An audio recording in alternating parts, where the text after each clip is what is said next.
Hello, and welcome to the Daily Rings of Power podcast, your not-so-daily dose of the latest news, rumours, and speculation about the Lord of the Rings of Power. The day is Friday, August 30th, and I'm your host, Harry. I hope you're having a wonderful morning, afternoon, or evening, wherever you are in the world. We are finally here.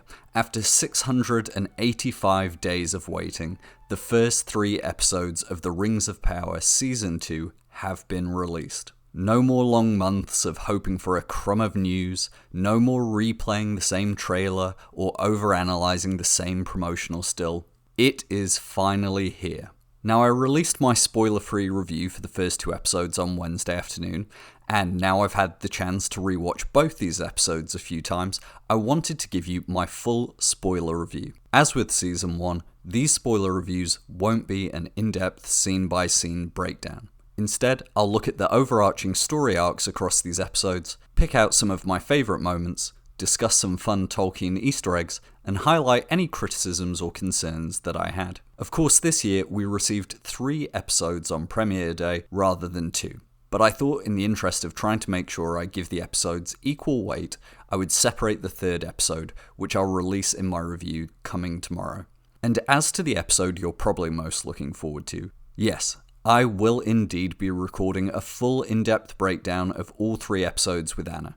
Now, I don't have a definite time on when that will be released, as Anna and I are still trying to find the time to sit down for what will no doubt be many hours of discussion. However, we must, of course, begin the episode with a reading from the Professor's work. Today's reading comes from the Silmarillion, Chapter 18 of the Rhûn of Beleriand and the Fall of Fingolfin. For nigh on 2 years after the Dagor Bragolach, the Noldor still defended the western pass across the sources of Sirion. For the power of Ulmo was in that water, and Minas Tirith withstood the orcs. But at length, after the fall of Fingolfin, Sauron, greatest and most terrible of the servants of Morgoth, who in the Sindarin tongue was named Gorthaur, came against Orodreth, the warden of the tower upon Tol Sirion. Sauron was become now a sorcerer of dreadful power, master of shadows and of phantoms, foul in wisdom, cruel in strength, misshaping what he touched, twisting what he ruled, lord of werewolves. His dominion was torment. He took Minas Tirith by assault, for a dark cloud of fear fell upon those that defended it, and Orodreth was driven out, and fled to Nargothrond. Then Sauron made it into a watchtower for Morgoth, a stronghold of evil and a menace. And the fair isle of Tol Sirion became accursed, and it was called Tol in Gauroth, the Isle of Werewolves. Now, obviously, we did not really see Sauron's role as a lieutenant of Morgoth, nor his rule of Tol in Gauroth in these episodes, but with such a Sauron-focused opener and the season ahead, I thought we should pay tribute to some of his dastardly actions from Tolkien's writings. As I said at the start, we won't be going scene by scene through the 2 episodes, but rather through the main storylines. We'll start with the prologue, and then take that straight through into the rest of Sauron's story across the 2 episodes, going from his time in Mordor and saving his reveal of Anatar until the very end. In between that, we'll also cover the story of the elves in Lindon, the stranger in Nori's first steps into Rhûn, and the dwarves of Khazad-dûm. So, let's get right into the review. The prologue was fascinating to me. I'm not sure if I expected them to directly parallel Galadriel's own prologue from Season 1, but a small part of me was hoping we'd get more of Sauron's backstory from his angelic beginnings in Valinor to his corruption by Melkor, and his position as right hand of the Dark Lord through the First Age. However, what we did get was a dark and devastatingly brutal look at a scene we'd been told of in Season 1, that being Adar's betrayal of Sauron and his attempt to split him open. Before we get to the betrayal itself, I want to talk about Jack Lowden's performance as Sauron in this scene. When I first saw these episodes at the world premiere last week, I was a little concerned that Lowden's performance as Sauron could be fairly divisive. However, I have been very pleasantly surprised that the majority of viewers enjoyed his portrayal of Sauron in a very different state of mind than we might have expected to see from the Dark Lord in this scene. Lindon played Sauron as the assistant manager to the Dark Lord, who unexpectedly just got the big promotion and is woefully underprepared to be the new big bad of Middle-earth. Everything about his performance, from his pretty shabby speech to the orcs, to the way he fidgeted with his rings and repeatedly looked to Adar for reassurance, it just screamed to me that this was not a Sauron full of confidence. And do you know what? I love that idea, because if we look at the Silmarillion itself, we know that Sauron was not an ascendant Dark Lord with the wind behind him. Instead, he was a defeated, broken thing. We're told in the Silmarillion that he, quote, did obeisance to Eonwe, the herald of Manwë, and did so, quote, out of fear, being dismayed by the fall of Morgoth and the great wrath of the lords of the West. Sauron is also described as having been ashamed, and the only reason he did not return to Valinor was because he was, quote, unwilling to return in humiliation and receive a sentence from the Valar for his crimes. Now, none of these descriptions suggest that we should be seeing a confident or a masterful Sauron, and I'm so glad that Lindon played into that. Even in his speech to the orcs, it almost seems like Sauron is talking more about himself than he is to these creatures. Think about it. Who is it really that Sauron thinks, quote, the Valar will never forgive, or the elves will never accept, or that men will look upon with horror and disgust? Listen, Sauron may be telling himself that he's talking about the orcs here, but I think we as viewers can see that even Sauron does not believe in himself. Lindon plays that fearful anger to a T, and I loved the way the VFX team added those veins of darkness trying to break across his face whenever that seething anger boiled over. As for the actual betrayal and splitting open, my gosh, was that a brutal scene. From Sauron's first foiling of the one orc who got his cue all wrong, to the way he tried to fight back before being overwhelmed, it was like watching a pack of ravenous hyenas corner a wounded lion. I especially liked the ambiguity around whether Adar had planned this from the start, or whether he was being more led by the orc's feelings than the other way around. I think his Brutus moment may have always been planned, but I do find it fascinating to think about how much control Adar really does have over his children. If I'm right about that ambiguity in this scene being intentional, then the show may be setting up some very interesting twists when Adar and Sauron come face to face once more at the Siege of Eregion. Following his not murder, the Sauron re-embodiment sequence was a delightful bit of body horror, and I did take a small bit of delight about having called the black goo monster as being Sauron right from when I saw it in the very first trailer. A very small thing that I also appreciated from a visual storytelling standpoint was the way in which they sold the passing of time. When the camera pulled back from the pool of blood in the cave, and then we zoomed back in during the transition, we saw how all the stalagmites and stalactites had grown. It's such a small but effective way of showing that it took hundreds, if not thousands of years passing before Sauron could reform his body. The next wonderful part of Sauron's story I want to highlight are his brief scenes with the old Southlander, Diarmid, played by Nicholas Woodison. It goes without saying that Woodison is a venerable figure in the acting world, but I loved what he brought to those scenes, and how his dialogue framed our perspective of all of Halbrand's actions throughout Season 1. When he tells Halbrand, "Find forgiveness, you are alive because you have chosen good." I really appreciated that it simultaneously reckoned with the Silmarillion's account of Sauron's unfulfilled repentance, and at the same time allowed us to think about how Halbrand's character arc evolved in these previous episodes from Season 1. After all, how many times did Halbrand, quote, choose good? And how many times was he simply doing things that served his interests? I think the truth of Sauron's failure to repent comes in Diarmid's final line to Halbrand, when asked, "But what of tomorrow?" And he replies, "You have to choose it again, and the next day, and the next, until it becomes a part of your nature." And that, I think, is what Sauron is simply unable to do. Whether it's his pride, his lust for power, his ambition, Sauron is simply incapable of choosing good day after day, and it never becomes part of his nature. For those who doubt that, I suggest considering how he repaid Diarmaid's kindness in that very next moment. I found it on a dead man indeed. Well played, Halbrand.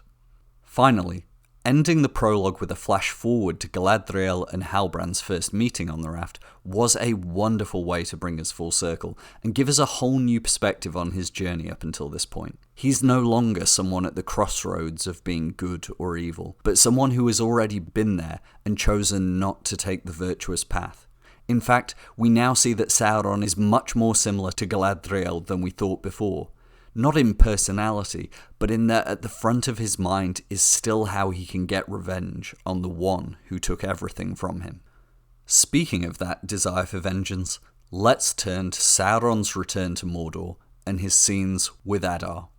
For me, these scenes were perfectly executed, with every word coming out of Sauron's lips having a double meaning, and each look crafted to try and elicit the desired response from Adar. As for the aforementioned father of orcs, I don't know what the consensus opinion is yet, I've seen both, but I thought that Sam Hazeldine didn't just fill the shoes of this role, he has already made it his own. The way he exudes calm and control at Halbrand's introduction, but then across the episode we see him piece by piece start to lose that resolve. His less than certain reassurance to his orcs that Sauron could not be alive was a lovely way to show that first crack in his stoic facade. The fact that in the first scene he domineeringly tells Halbrand that he will beg Adar to kill him, and by the last he's insisting that Halbrand place his head at his feet out of a desire to reassert control over their tenuous alliance. He's still the one talking in both scenes, but in the second one, he's giving his orders out of fear more than power. Hazeldine also excels at what I think we all loved about Adar in the first season, being able to balance the need to play a menacing villain with showing the care towards his twisted children and the softness when he spoke of his own path that led him into darkness. Adar's recitation of the story of how he was turned by Morgoth was one of my favourite scenes from the opening episode, and both Sam and Charlie acted their socks off here. From the sorrow in Adar's voice in telling of how he accepted the poisoned chalice that was Morgoth's gift, to the shot of Halbrand silently crying as he was reminded of his own role in that story. Obviously, the story is exploring a slight grey area when it comes to Tolkien's writings around the creation of the orcs, but the idea of an elf being chained to a peak was a lovely tribute to Mithras' story in the Silmarillion. I also love that by having Sauron be the one who gave Adar the wine, it cemented the bond between these characters even deeper, making their estranged relationship one that has its origins millennia in the past. And, of course, before we leave Sauron and Mordor, we must turn and pour one out for our pathetic wannabe villain, Waldreg. He provided a few moments of nice comic relief during the episode, and having his death also be used to reference Sauron's title as Lord of Werewolves was a lot of fun. Rest in peace, Waldreg. You lived like a bozo, and you most certainly died like a bozo. Now, we'll return to Sauron at the end of the episode, when we cover his reunion with Celebrimbor in Eregion. But first, let's go over the other major storylines, starting with Lindon, the elves, and their new shiny rings.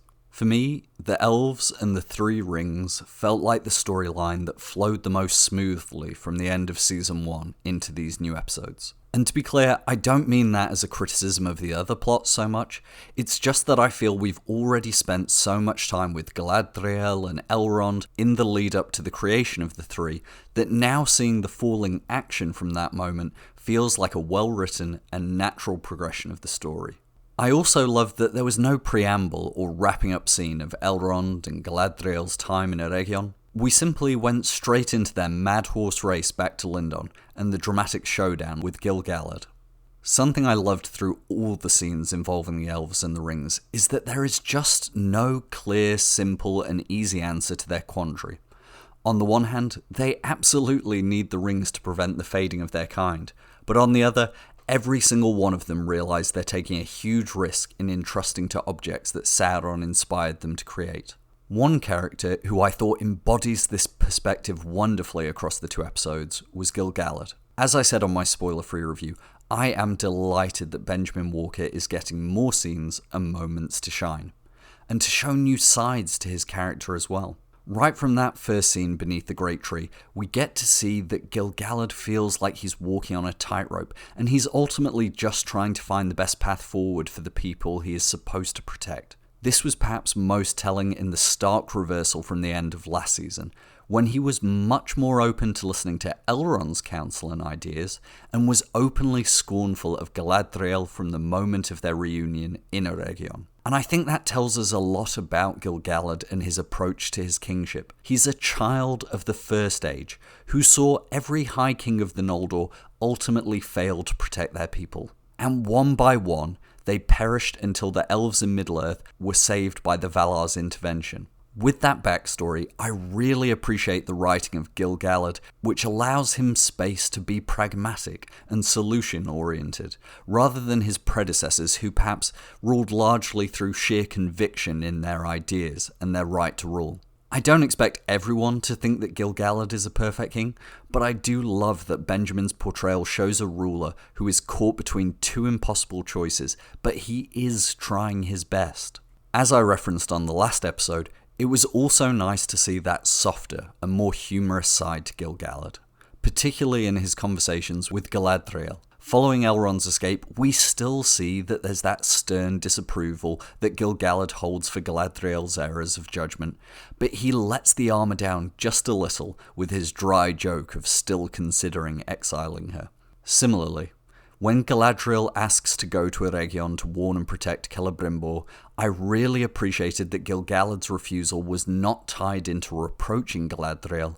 Instead, he seemed to show genuine concern and worry for her well-being, his refusal grounded in the fear that Galadriel could not withstand Sauron on her own. Now, obviously, I think that Galadriel will eventually have the strength to face Sauron alone, but just in terms of broadening Gil-galad's relationship with and approach to her, I thought it was lovely to see the High King showing that pastoral care towards her. I hope we get to see more of that as we continue. Speaking of Galadriel, I was not surprised in any way that Morvith Clark continued to deliver in every scene she was on screen, and now more than ever, she's getting to explore what I think is one of the most interesting parts of Galadriel, her paralleled virtues and flaws. Even in the opening scene in Lindon, her fierce pride and strength of will is both a positive and a negative for her. She will do anything to protect Middle-earth from Sauron, and is not especially bashful of having to occasionally use some sleight of hand or obfuscation to get there. I particularly enjoyed that when Gil-galad was trying to get her to answer the question of who Halbrand was, she tried her age-old tactic of giving a lie of omission. It's not the first time she's done this in the show, but it's always fun to see them drawing on the story from the Silmarillion, where she does not directly lie to Melian about the kinslaying, but simply refuses to elaborate on the details. Sadly for Galadriel, it didn't quite work out this time either. However, the highlights of Galadriel's story across these two episodes were her interactions and conversations with Elrond, where the writers have really excelled at taking this friendship into stressed and difficult places. In Season 1, Galadriel was the more senior figure and the trusted friend to Elrond, but one that he also admired as someone to look up to. However, Galadriel's betrayal of his trust has temporarily shattered that admiration and transformed her into someone who has hurt Elrond. We'll talk more about Elrond's own character arc across these two episodes in a few moments, but staying with Galadriel for a second, I really enjoyed the writer's exploration of a Galadriel that has been slightly humbled and is doing her best to repair these damaged relationships. As I said earlier, her fierce pride, it remains, but when it came to Gil-galad, and particularly with Elrond, she displayed a more conciliatory side that allowed her to recognise her failings while still appealing to the shared friendship between them. It broke my heart to see her try to repair the damage with Elrond, especially in the scene in episode 2, where her plea for aid, it isn't just coming from a utilitarian standpoint of needing the support to oppose Sauron, It's also about her recognizing that she had exploited Elrond's trust and friendship to get what she wanted. And that's where we get to what I thought was the best piece of writing yet, that exposed the core of Galadriel's imperfect character. When she tells Elrond that Sauron played her like a harp to a tune of a melody not of her choosing, Elrond responds, "It was entirely of your choosing. Sauron looked inside you, plucked the very song of your soul, note by note, making himself out exactly what you needed."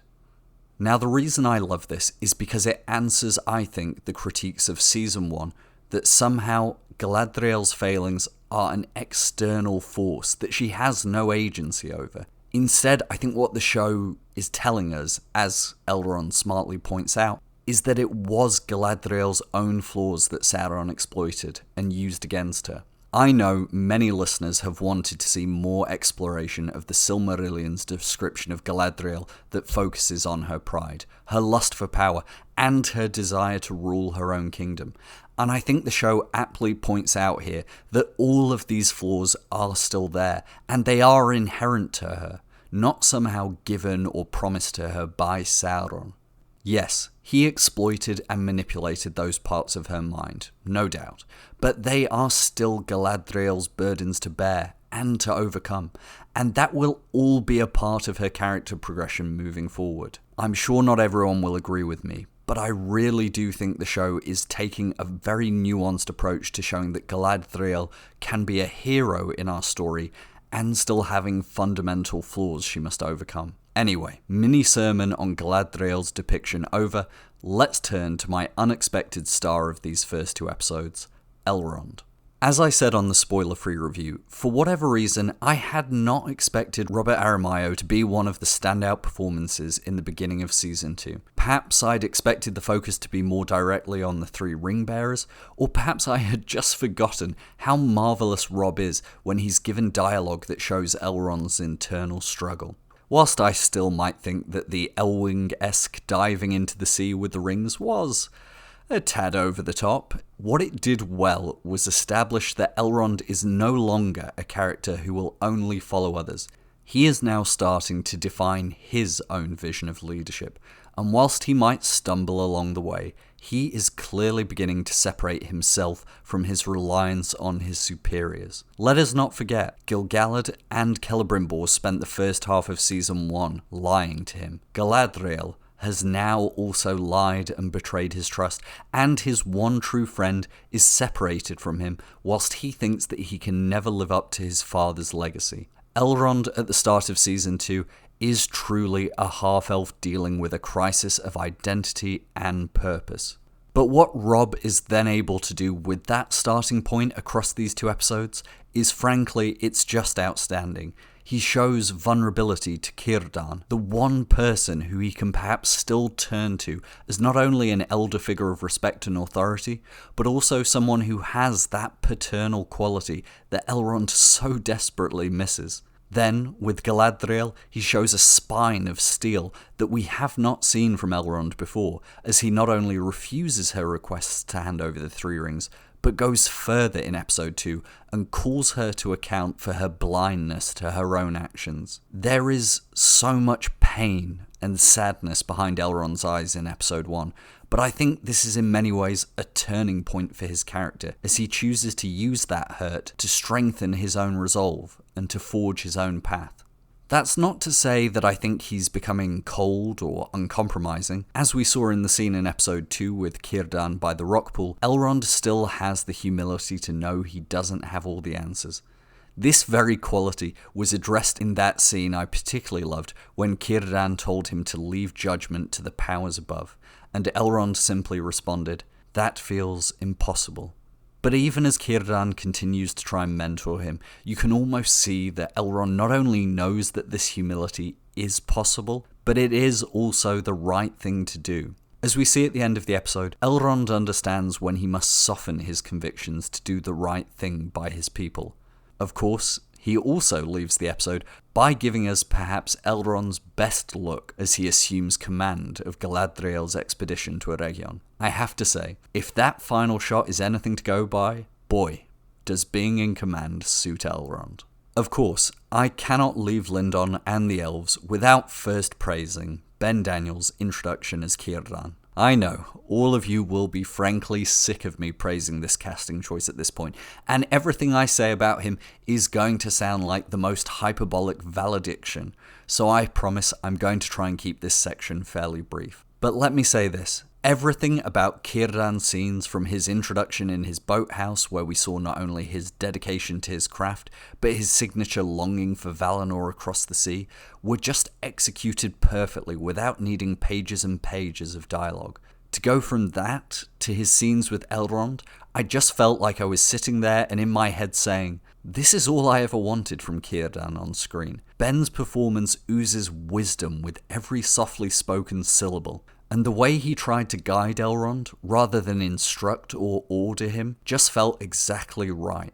A highlight of that first conversation with Elrond has to be when Círdan told him, "You do your father proud."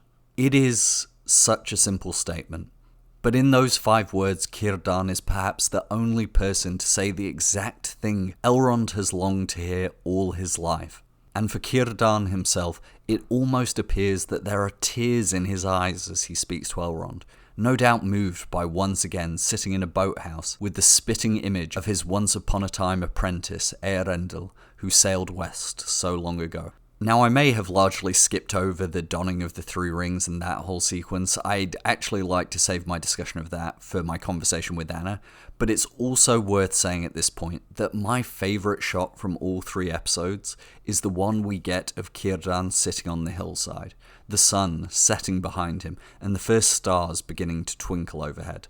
In terms of visual storytelling, I couldn't ask for anything more in one shot that so perfectly encapsulates Círdan's character as the eternal sentinel who has watched over Middle-earth for thousands of years, withholding his heart's greatest desire in order to perform this act of service to the Valar. And before this just turns into a 10-minute monologue of how every line and every look Ben Daniels gives is perfect, let me just close by saying that getting a scene of Círdan bemoaning Rhûmil as a drunkard and Daeron as insufferable was something I never knew I needed. The Lindon plotline was incredibly heavy with emotion, and having it punctuated with this moment of lightheartedness that also tickled my brain by choosing some of the most obscure Tolkien characters to reference was just a delight. I really do hope we get to see more of Círdan in this season, even though I know we'll have him for 3 more seasons. Anyway, after 2,000 words on the elves, I should keep moving forward, otherwise this review is going to turn into a full breakdown on its own. Let us instead turn to Rhûn, where we were reunited with Nori and the stranger, who appear to be having the worst holiday ever as they walk through the arid landscape, low on food, low on water, and especially low on answers to questions about who the stranger really is. As I said in my last episode, the Rhûn plotline was the one I was most nervous about, both due to my fear that this storyline will feel disconnected from the main plot, but also because the marketing and previews of these scenes, they really didn't stir any kind of excitement in me. However, I have to say I was pleasantly surprised by it, mainly because of the stranger's newfound voice allowing for more interesting scenes as we slowly start to peel back the questions that he is asking himself, even if we haven't got the answers yet. My highlight of all these conversations has to be the scene where the pair are sitting by the fire, talking about home, and the stranger responds to Nori's point that he can't even remember his home by saying, "Sometimes I perceive a glimmer of it nonetheless, a longing for a feeling I can't remember or even name, but I know it's real, just beyond the sunset." Not only was this a heartbreakingly beautiful description of the longing for home, of lost memories, and of isolation, as I said on Twitter, I so appreciated that this statement could be almost exactly given to Círdan, who longs to return to what he perceives as his true home in Valinor. Of course, the questions continue to pile up for the stranger. What is his true name? Why are his dreams so focused on this mysterious staff that seemed to shift in front of his sleeping eyes?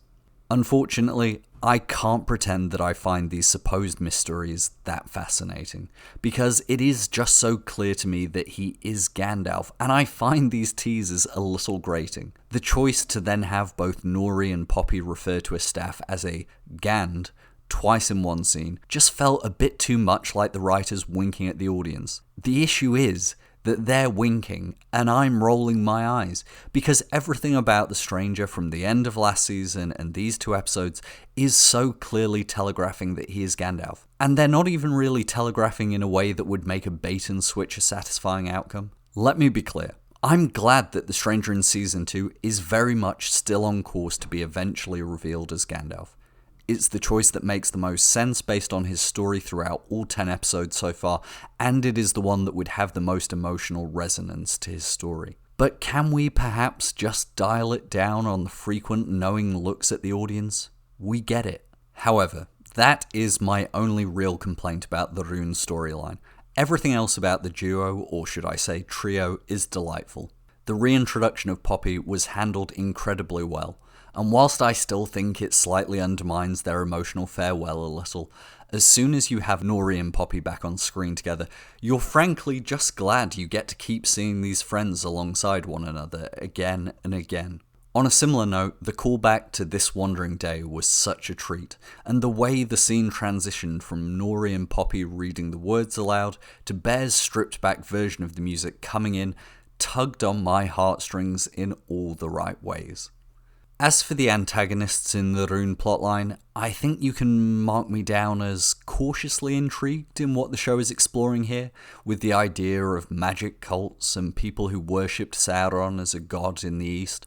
We at least now have a name for the masked warriors, the Galdrim, which translates from Sindarin as people of the device or machine. Whichever meaning they're taking from Gaud, it is a lovely nod to both Sauron's sigil or device that we've seen on their banners, and to the idea of Sauron's evil and magic being tied to its machine-like quality that Tolkien referenced in his writing. I do like this idea that was presented that these Galdrim are suffering from some curse of the flesh, as it gives them a meaningful reason to be looking to Sauron's return as a potential saviour, but I'm still not entirely sure how that ties together with the Dark Wizard and his cult of mystics. Before I turn to that group and their leader, we also got another confirmation of who one of the new official cast members is playing.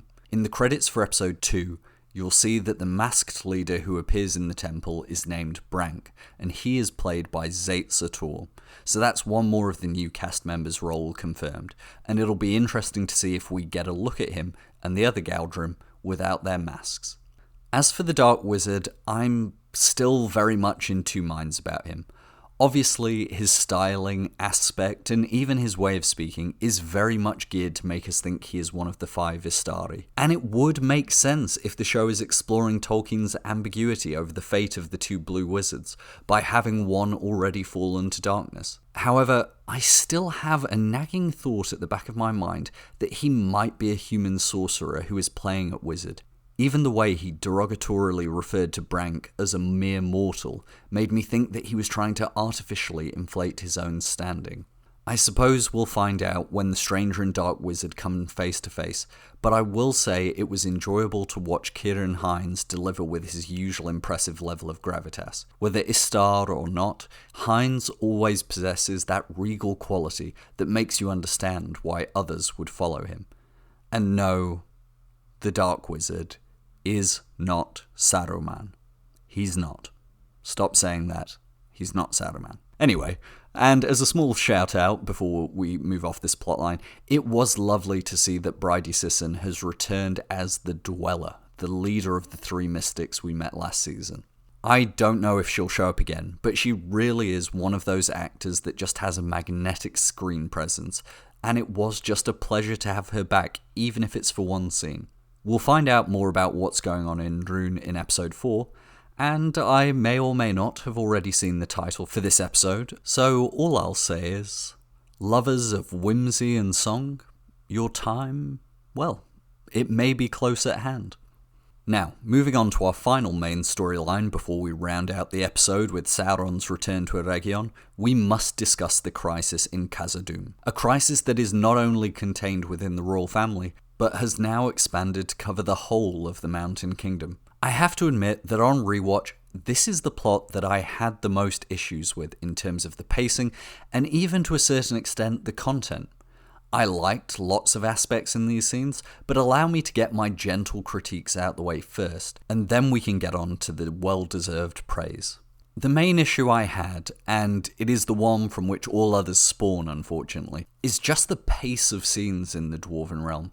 We arrive in Khazad-dûm, and almost immediately the kingdom is in a state of chaos with the collapse of the sun shafts, which, if I'm being honest, is rather poorly explained as being a result of the tremors following Mount Doom's eruption. Only this doesn't make much sense if we assume that some time has passed between episode 6 last season and now, which we know from other plots it definitely has. And to me, it just felt like a rather cheap plot device to add tension and drama to a story that I felt shined brightest when it focused on the family drama, not on geological issues. Of course, it's certainly possible that it will be revealed Na'vi was wrong, and the collapse of the shafts was actually caused by the angry Balrog in the basement. Would that make it better or worse for me? I'm not sure, but it just didn't really feel in episode 2 like an earned plot twist in the story in the way that others did. My other issue which stems from this opening is again just how frantic the pacing of all the scenes were. Now maybe it's just my perception, and if I compared it to season 1, maybe it would not differ significantly, but it just felt like every time I was enjoying one of the scenes with Durin or Disa, it would rapidly approach the end point and move on. Again, I think there's a good chance this will be made up for in the middle to latter half of the season, as we explore the impact of the Seven Rings on Khazad-dûm. But for now, I just wish it didn't feel like we were hurrying to get to that point. In many ways, the collapse of the sun shafts is a lot like the Mithril in season 1. It's not my favourite plot device, but I know why they're using it to get to the point they need to arrive at. So hopefully by the time we get there, I'll feel that this slightly hastily put together plot point was worth it in the end. Now, with both those criticisms out the way, almost everything else within these scenes I absolutely loved. Having the married couple of Owain Arthur's Durin and Sophia Nonvetti's Disa back on screen is so welcome. And right from that very first scene, there's all the love and tenderness that we appreciated so much in season 1. And on top of that love between them, I liked that they aren't portrayed as the perfect couple with no tension present. As we saw in the dinner scene when Disa tries to break the stubborn rock around Durin's heart and convince him to make amends with his father, there's layers of complexity to their relationship and they don't always see eye to eye. Paired with Elrond's own scenes, it was so lovely that the show has not moved on from the impact of Elrond's banishment from Khazad-dûm on Durin. You can tell how much he misses his friend, but also worries for him, stranded without the knowledge of whether the elves found a solution to their fading, or have left Middle-earth already, with Durin doomed never to see Elrond again. However, I think it was Sophia's performance that shined above all others in this plotline, and she really is cementing Disa as the heart of the Dwarven plotline, bringing that perfect blend of fiery passion whilst also being a mother who understands the pain of both the father and the son. I found her exchange with the king about this tension to be one of the real high points of the opening episodes, and I like that her role as one of the Stone Singers was finally seen on screen. However, I would add once again that the singing scene was another where it felt a little rushed, and we neither got the appropriate build-up nor the aftermath to Disa losing her connection to the mountain. Peter Mullen continues to deliver a strong performance as the king, and as I said in my spoiler-free review, Kevin Eldon as Na'vi is already starting to win me over. Although I am curious about his title being given as Delve Master. It indicates he's more in charge of mining than craftsmanship. Hopefully, we'll get his meeting with Celebrimbor soon enough, so that we can see these two famous friends in at least a few scenes. Speaking of a certain elven smith, let's close out the episode as we head over to Eregion as Celebrimbor receives an unexpected visitor. Now, there was so much to love in the scenes in Eregion, even before Celebrimbor eventually relented to letting Halbrand into his forge. The way the city now seems so full of life and activity, and the way that Celebrimbor continues to just spend his days crafting new wonders for the simple pleasure of it. The scene where he had first created the Ithilden moon runes with the last of the Mithril was so lovely, and it was a nice way to remind the audience that even after creating the 3 rings, Celebrimbor's desire to go further with his creations has not been dimmed in the slightest, which leaves him perfectly open to a certain deceiver. Let's briefly touch on Sauron before we get to the reveal in the Forge, though, and talk about how absolutely devious he is once he arrives in Eregion. First, he takes the refusal from Midania and chooses to ignore the implicit meaning behind the words by saying he'll stay because Celebrimbor hasn't explicitly told him to leave. He's just told him he can't talk with him, so I guess he'll wait around and see if he changes his mind. Then, his obvious turn to make sure that Midania has seen the wounds on his back from the orcs beating. That's without even being certain that he wasn't the one who conjured the thunderstorm to just try and crank up the pity factor on Celebrimbor. But it's once these two do finally start talking that we see the extent of Sauron's ability to twist minds with his words, in perhaps a way we hadn't even seen with his deception of Galadriel. The way he first appealed to Celebrimbor's identity as an underappreciated creator, before quickly preying upon his isolation. Even though he will later promise precious knowledge to Celebrimbor as Anatar, it's telling that his initial hook from when they're standing in the rain is that he possesses knowledge that Celebrimbor desires, and importantly, he withholds it until he's invited across the threshold. And then, as soon as Celebrimbor has invited the fox inside the henhouse, you can almost tell that the fatal mistake has already been made. From this point onwards, Celebrimbor is like putty in Sauron's hands, as he plays on the idea of their friendship and trust, feigning fear and concern to make Celebrimbor feel like he is the one helping Halbrand. Once again, I do appreciate that they added moments of light and humour in these dark scenes, in this case Celebrimbor being very relatable by wanting to open a good bottle of wine upon hearing that the rings have worked. But I also thought that this moment produced one of the most heartbreaking lines, which revealed what is really broken in Celebrimbor's soul, and what allows Sauron to take full advantage of. It's when Halbrand asks Celebrimbor if he's crying, and Celebrimbor responds, "I am reveling.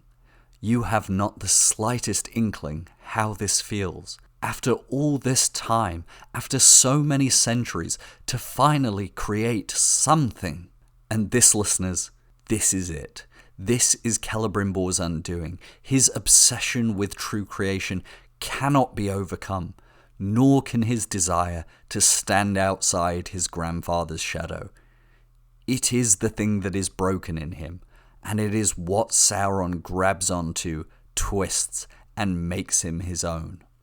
And now we get to the moment we've all been waiting for. The crescendo of these 2 episodes build up as the Lord of Gifts has arrived. I won't go through it line by line, but everything about the way Sauron builds up to the reveal is perfectly done. He knows that Celebrimbor won't believe his words alone, but he does it anyway, coming to him from the position of a friend and someone who only wants to help others. Which makes it all the more delicious when he abandons the softly, quiet approach and slams open the shutters to distract Celebrimbor before sneaking down to the forge for his grand Sailor Moon-esque transformation scene. And what can I even say about this moment? It is biblical in every sense of the word, and I remember sitting in the theatre at the world premiere just thinking to myself, they're doing it.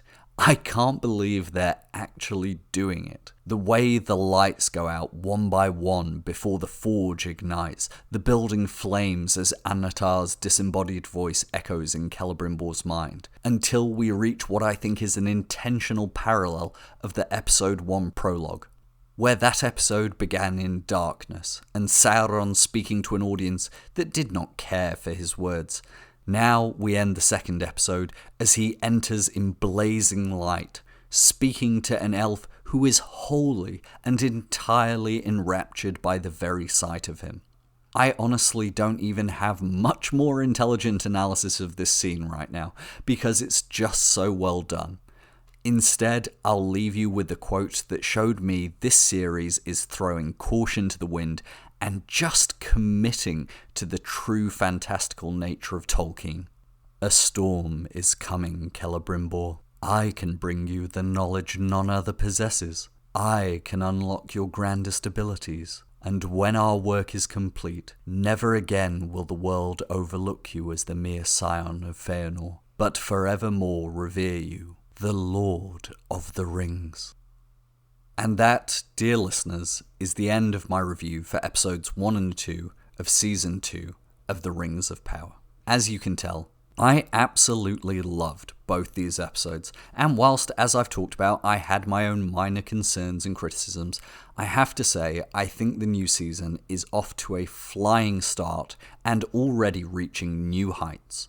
I appreciate this was quite a lengthy review, and as a result is coming out later than I had initially planned, but as the apt saying goes, the tale grew in the telling, and before I knew it, my script for this episode had reached over 7,000 words, and I hadn't even realised it. Nonetheless, I hope you enjoyed it, and fingers crossed my next review covering episode 3 will only be half the length of this one. After all, it's just one episode I'm reviewing, and I can't ramble too much longer, right? Well, let's hope not. If you are somehow new to this podcast and just joining us for Season 2, please make sure you subscribe on whichever podcast platform you prefer so that you never miss an episode. Whether that's Spotify, Apple, Amazon Music, or YouTube, I appreciate you wherever you listen. As always, I'd love to continue this conversation on Twitter or in the comments on YouTube. Let me know what your highlights from the first 2 episodes were, or alternatively, whether you had different concerns or criticisms than I did.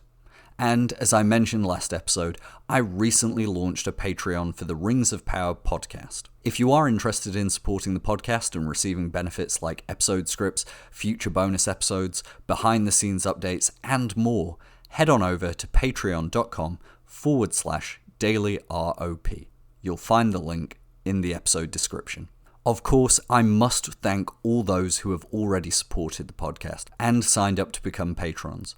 I cannot tell you how much I appreciate every single one of you. I must give particular thanks to those Nenya tier patrons whose generosity is far too kind and unexpected. So thank you to Beric, Jessica, Benjamin, MZ, Jake, Brandon, the Blue Wizard on Wheels, Linford, Frida, Claudia, Patrick, and Kenneth. Thank you to all of you, and to all of my Naya and Vilya patrons who help make this podcast and its continued growth possible. But for today, that's all we have time for. Thank you so much for listening. We'll be back very soon with my spoiler review of episode 3 on the Daily Rings of Power podcast. Namarie.